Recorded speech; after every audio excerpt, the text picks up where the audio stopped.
Saludos. Bueno, esta es la segunda lección que vamos a dar acerca de contracanto y esta vez relacionado con neologismo.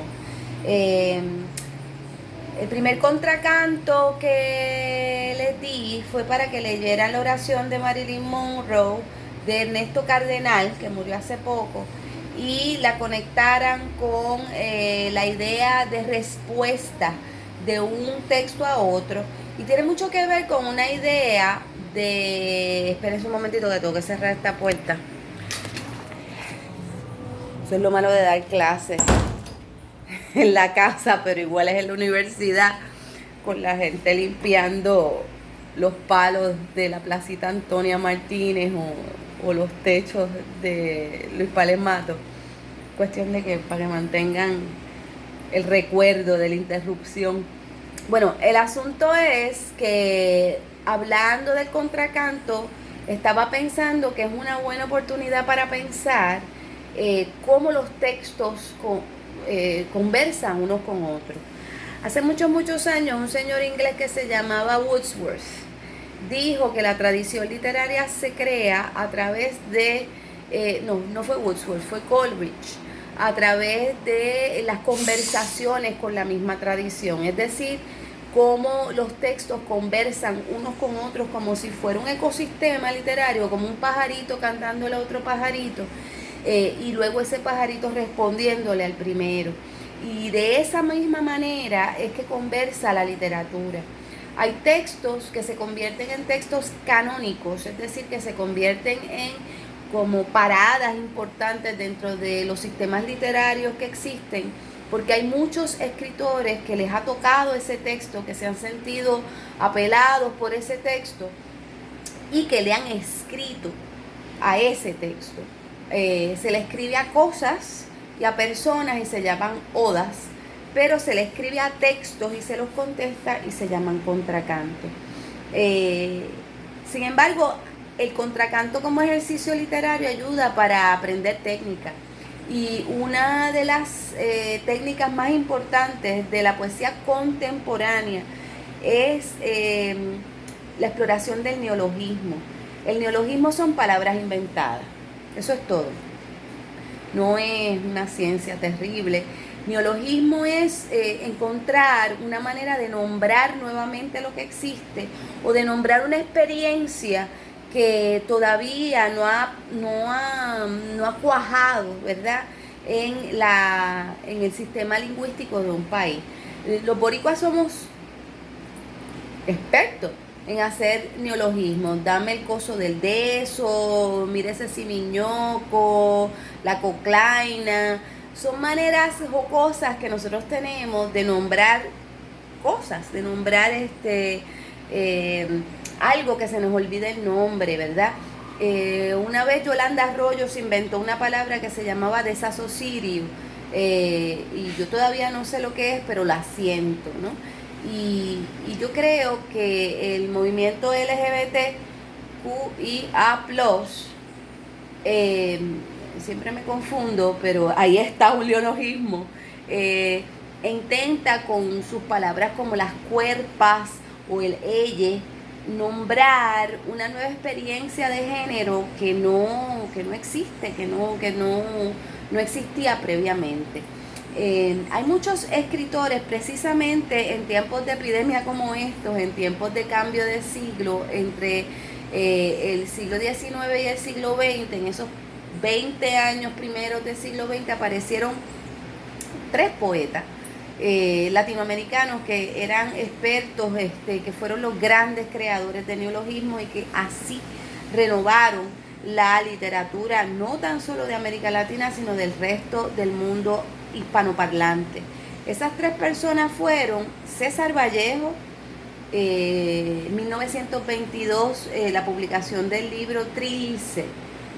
Yo creo que fue antes, inclusive, 1917, el libro Trilce, que uno dice, ¿qué es Trilce? Pues es un neologismo, es una mezcla, una palabra nueva que él se inventó, que era triste y dulce, esa tristeza dulce, esa melancolía que uno a veces siente y que en portugués le llaman saudade, pero en español no tiene palabra, trilce.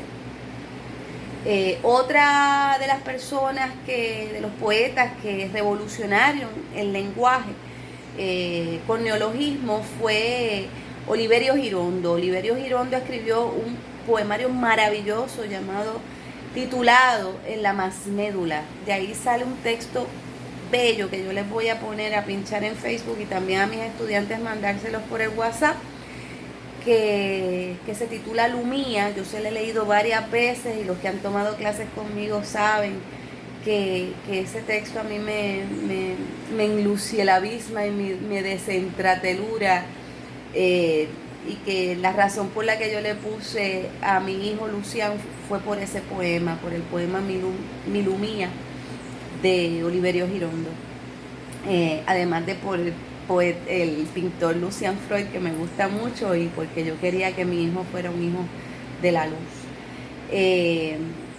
Entonces hay otro escritor más que trabajó mucho los neologismos y que yo pienso que fue el más profundo en su elaboración de neologismos y de desorganizar, de deconstruir el lenguaje poético de su época para hacerlo decir otra cosa, para extrañarlo, para que la poesía no fuera esa cosa que nos enseñan en las escuelas, que es copla, rima ABBA, ABBA, o ABBA, ABBA, CD, CD, CD, que eso es un soneto, o ABBA, sí, en la décima, espérense, ABB, esto es una décima, este es el primer quinteto de una décima, este rima con este y estos dos riman y este también. Ese es el primer quinteto de una décima y el otro es ese mismo quinteto invertido. Eso me lo enseñó un improvisador de décima, que también fue mi maestro de poesía.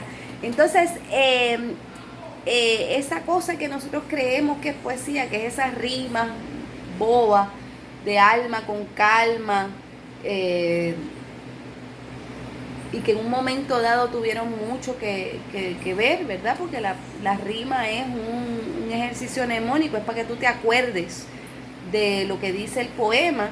Muchas veces el poema no tiene nada poético, es narrativo, pero rima, y eso, la cancioncita a uno se le queda en la cabeza.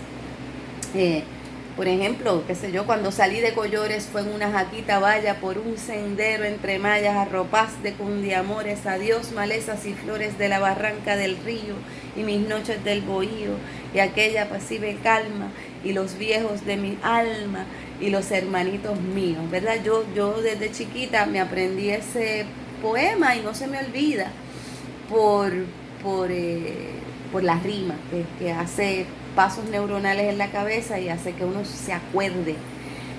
Pero ya no necesitamos la rima para decir poesía, y de hecho desde esos tiempos de Vicente Huidobro, de Oliverio Girondo y de César Vallejo, no se escribe poesía con rima. Se escribe poesía, o sea, solo se enseña poesía con rima en las escuelas porque es fácil. Pero eso está bien anticuado. Yo a mis estudiantes de poesía les prohíbo que usen la rima para escribir poesía, sino que usen el ritmo de su propia respiración y que aprendamos cosas como esta. Vuelvo al neologismo.